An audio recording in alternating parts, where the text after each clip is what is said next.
नमस्कार, अनादि टीवी में आप सभी का स्वागत है। मैं हूं आपके साथ कपिल मिश्रा। चलिए करते हैं खबरों की शुरुआत उत्तराखंड से और इस वक्त की बड़ी खबर का रुख कर लेते हैं जो कि देहरादून से आ रही है। आपको बता दें, बीजेपी अध्यक्ष जेपी नड्डा का उत्तराखंड दौरा है। 2 दिवसीय उत्तराखंड दौरे पर रहेंगे जेपी नड्डा।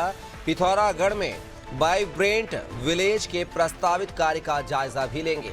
तो खबर देहरादून से है, जहां पर बीजेपी अध्यक्ष जेपी नड्डा का उत्तराखंड दौरा है। 2 दिवसीय उत्तराखंड दौरे पर रहेंगे जेपी नड्डा। पिथौरागढ़ में वाइब्रेंट विलेज के प्रस्तावित कार्य का लेंगे जायजा।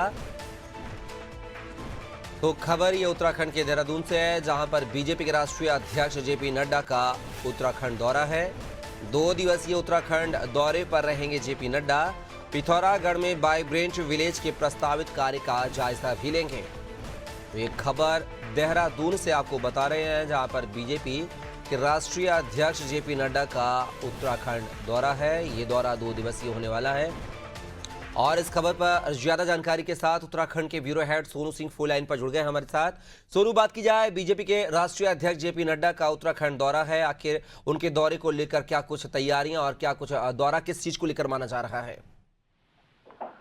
देखिए, बीजेपी के राष्ट्रीय अध्यक्ष हैं, स्वास्थ्य मंत्री हैं जेपी नड्डा, और आज उत्तराखंड पहुंच रहे हैं।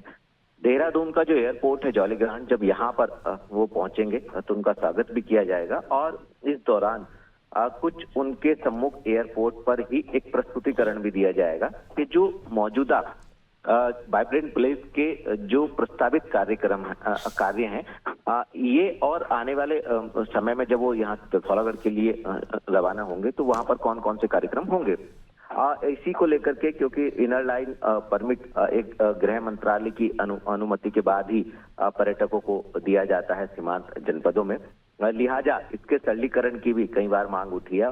और ऐसे में जब पार्टी के राष्ट्रीय अध्यक्ष और स्वास्थ्य मंत्री के रूप में जेपी नड्डा यहाँ पहुंच रहे हैं, तो पहले जो सीमांत क्षेत्रों के वाइब्रेंट विलेज के विकास की स्थिति है उसका जायजा लेंगे और इसके साथ साथ जो केंद्र सरकार की स्वास्थ्य से संबंधित जो राज्य में योजनाएं संचालित हो रही हैं उसका भी फीडबैक लेंगे और इसका अपडेट लेने के साथ साथ कुछ संगठनात्मक पहलुओं पर भी पार्टी के प्रदेश स्तरीय पदाधिकारियों से, सांसदों से, विधायकों से, मुख्यमंत्री से, इनसे चर्चा होगी। तो आज का ये दौरा काफी महत्वपूर्ण है।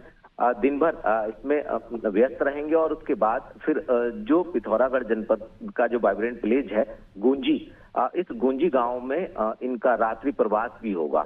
तो आप समझ सकते हैं कि ये एरिया, अगर आप पिथौरागढ़ की बात करें और अधिक ऊंचाई वाले हिमालय क्षेत्र की बात करें कपिल, तो कुछ समय पहले ही आदि कैलाश में ध्यान और पूजा अर्चना करने के लिए देश के प्रधानमंत्री यहाँ पहुंचे थे और उसके बाद जो आदि कैलाश की यात्रा है वो भी शुरू की जा रही। तो ऐसे में एक तरफ सीमांत क्षेत्रों का उत्थान, क्योंकि सामरिक लिहाज से भी बहुत महत्वपूर्ण माने जाते हैं।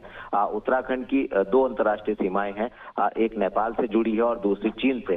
तो ऐसे में पिथौरागढ़ जो है वो सीमांत जनपद है और यहाँ पे स्वास्थ्य मंत्री और राष्ट्रीय अध्यक्ष का दौरा ये कई मायनों में महत्वपूर्ण माना जा रहा है। खास तौर से जो केंद्र सरकार की योजनाएं सीमांत क्षेत्रों के लिए है उसको लेकर के स्वास्थ्य संबंधित योजनाएं और संगठनात्मक कुछ पहलुओं पर भी आज मंथन होगा। रात्रि विश्राम भी वो इसी क्षेत्र में करने वाले हैं।